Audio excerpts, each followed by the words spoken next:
Syro Malabar സഭയുടെ തലവനും പിതാവുമായ മാർ റാഫേൽ തട്ടിൽ പിതാവ് ഷിക്കാഗോ രൂപതയുടെ ജൂബിലി കൺവെൻഷൻ വേദിയിൽ നിന്നും ചേരുന്നുണ്ട്. നമുക്ക് പിതാവിനോട് ചോദിക്കാം. പിതാവ്, സിറോ മലബാർ സഭയുടെ തലവൻ എന്നുള്ള നിലയിൽ ഷിക്കാഗോ രൂപതയുടെ ഈ ഒരു വളർച്ചയും ഇന്ന് ഇവർ ഈ സംഗമിച്ചതും കാണുമ്പോൾ പിതാവിന് അഭിമാനം തോന്നുന്നുണ്ടോ? എനിക്ക് ഒരുപാട് അഭിമാനവും ആനന്ദവും ഉണ്ട്. ചിക്കാഗോ രൂപത ആരംഭിക്കുമ്പോൾ ഞാൻ ഒരു വൈദികനായിരുന്നു. അങ്ങാടിയത്ത് പിതാവ് ചിക്കാഗോയിലേക്ക് അയക്കപ്പെട്ടത് ഇവിടെ ധാരാളം സീറോ മലബാർ വിശ്വാസികളുണ്ട്, അവരെ സഹായിക്കാൻ ഒരു വൈദികനെ നൽകണമെന്ന് ചിക്കാഗോയിലെ മെത്രാപ്പോലിത്ത കാർഡിനലിൽ ആവശ്യപ്പെട്ടു. പാലാരൂപത അതിന് മുന്നോട്ട് വന്നു. അങ്ങനെയാണ് ജേക്കബ് അങ്ങാടിയത്ത് പിതാവിനെ ഇങ്ങോട്ട് വിട്ടത്. അദ്ദേഹം ഒരു ചാപ്ലിനായിട്ട് ഇവിടെ ആരംഭിച്ചു. ചിക്കാഗോ രൂപതയുടെയും ഇവിടുത്തെ ലാറ്റിൻ സഭയുടെയും വലിയ പിന്തുണ അദ്ദേഹത്തിനുണ്ടായിരുന്നു. ഇന്ന് ചിക്കാഗോ രൂപതയ്ക്ക് വന്നിട്ടുള്ള വളർച്ച കാണുമ്പോൾ അതിനെ കാവലിരുന്ന, അതിനെ കരുതലോടുകൂടെ കാത്തു സൂക്ഷിച്ച ഇവിടുത്തെ ലത്തീൻ സഭയെയും ലത്തീൻ മെത്രാന്മാരെയും ഒരുപാട് നന്ദിയോടുകൂടെ നമ്മൾ ഓർമ്മിക്കണം. പിന്നീടാണ് ഈ മിഷൻ ഒരു രൂപതയായിട്ട് തീരുന്നത്. അതിനെ അനുവാദം നൽകാൻ സന്മനസ് കാണിച്ച പരിശുദ്ധ സിംഹാസനത്തെയും പരിശുദ്ധ പിതാക്കന്മാരെയൊക്കെ ഒരുപാട് നന്ദിയോടുകൂടെ നമ്മൾ ഓർമ്മിക്കണം.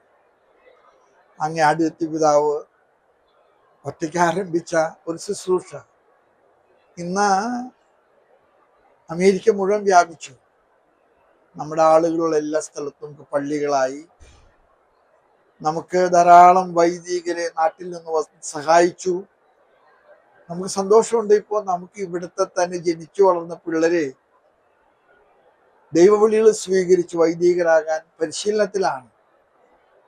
ഇനി നാട്ടിൽ നിന്ന് അധികം വൈദികരെ ഇവിടുത്തെ കാര്യങ്ങളിൽ സഹായിക്കാൻ വരേണ്ട കാര്യമില്ലാത്ത വിധത്തില് ഇത് മുന്നോട്ട് പോവുകയാണ്. ദൈവം നടത്തിയ വഴികൾ എത്ര മനോഹരമാണ്. ദൈവം തന്ന അനുഗ്രഹങ്ങള് എത്ര വിശാലവും വലുതുമാണ്.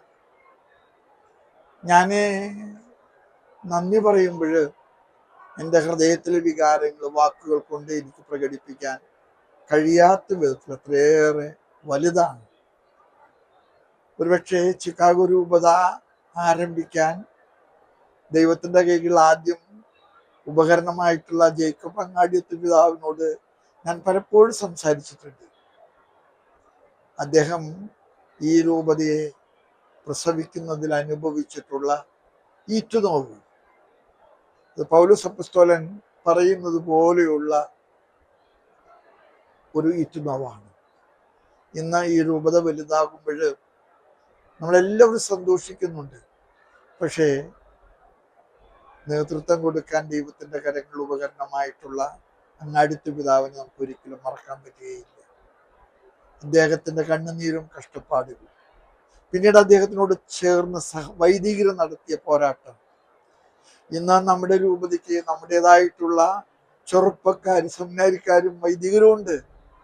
ഇനി നാട്ടിൽ നിന്ന് വൈദികരെ വരാൻ വേണ്ടാത്ത വിധത്തിൽ ഇവിടെ ദൈവവിളികൾ നമുക്ക് ലഭിച്ചു തുടങ്ങി. ഈ രൂപതയുടെ വളർച്ച ഒരുപക്ഷെ നമ്മൾ ഒന്നിച്ചു നിന്നാല്, ദൈവത്തോട് സഹകരിച്ചാല് നമുക്ക് വലിയ നന്മകൾ ഉണ്ടാകുമെന്ന് ഉറപ്പ് നൽകുന്നതാണ്. ഈ ജൂബിലി 3 നിയോഗങ്ങൾക്ക് വേണ്ടിയിട്ടാണ് പഴയ നിയമത്തിൽ കൊണ്ടാടിയത്. പിറകോട്ട് നോക്കി കരം കൂപ്പി നന്ദി പറയാൻ, ഉള്ളിലോട്ട് നോക്കി ആത്മശോധന ചെയ്യാൻ ദൈവം ആഗ്രഹിച്ചതും ദൈവം നൽകിയിട്ടുള്ള സാധ്യതകൾ നമ്മൾ അർഹിക്കുന്ന വിധത്തിൽ, യോഗ്യമായ വിധത്തിൽ ഉപയോഗിച്ചിട്ടുണ്ടോ എന്ന്. 3, മുന്നോട്ട് നോക്കി നമ്മുടെ ഈ സാധ്യതകൾ കുറെ കൂടെ കാര്യക്ഷമമാക്കി കാലികമാക്കി നമുക്കും ഈ നാട്ടിൽ സർവ്വമനുഷ്യർക്കും സുവിശേഷവൽക്കരണത്തിനും പുനർസുവിശേഷവൽക്കരണത്തിനും നവസുവിശേഷവൽക്കരണത്തിനും എങ്ങനെ കാരണമാക്കാൻ സാധിക്കുമെന്ന് എനിക്ക് ചിന്തിക്കാനാണ്. ഞാൻ ദൈവത്തോട് നന്ദി പറയുന്നതിനോടൊപ്പം തന്നെ നമ്മുടെ ഉത്തരവാദിത്തങ്ങളെക്കുറിച്ച് ആത്മശോധന ചെയ്യാനും പുനർപ്രതിഷ്ഠ നടത്താനും പുനഃപ്രതിജ്ഞ ചെയ്യാനും ഈ ജൂബിലി കാരണമാകട്ടെ എന്ന് പ്രാർത്ഥിക്കുന്നു. ജൂബിലിയുടെ എല്ലാ മംഗളങ്ങളും നിങ്ങൾക്ക് എല്ലാവർക്കും നേർന്നുകൊണ്ട് സ്നേഹത്തോടെ തട്ടിൽ പിതാവ്.